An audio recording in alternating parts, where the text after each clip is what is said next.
Good morning, everyone. May I take a moment to inquire, how's your walk of faith? Are you the same person with the same understanding of the Lord now as you were a few days ago? Or have you experienced some shift, enlightenment, or growth? In Ephesians 1, verse 17 and 18, Paul prays that God would give the Ephesian believers the spirit of wisdom and revelation so that they would know God better.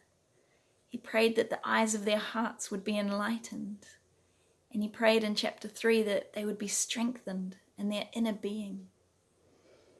In 1 Peter 2 verse 2, we are encouraged to crave pure spiritual milk so that by it we may grow up in our salvation. We were not meant to stay the same. God's people are to grow and mature, to know God better and be transformed from one degree of glory to another.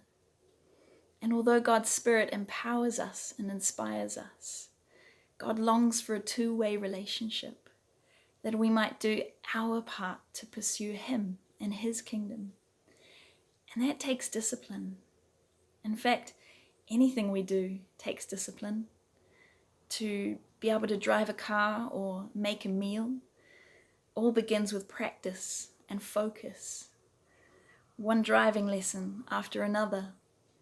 One attempt at not burning the rice after another.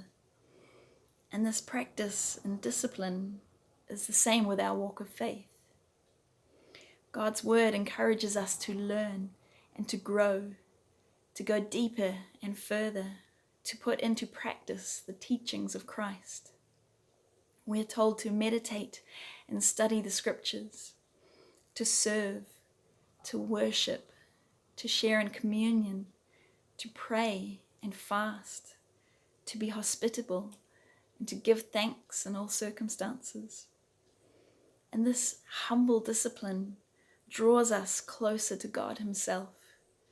When we are in God, we are in freedom, joy, peace, goodness, and so much more.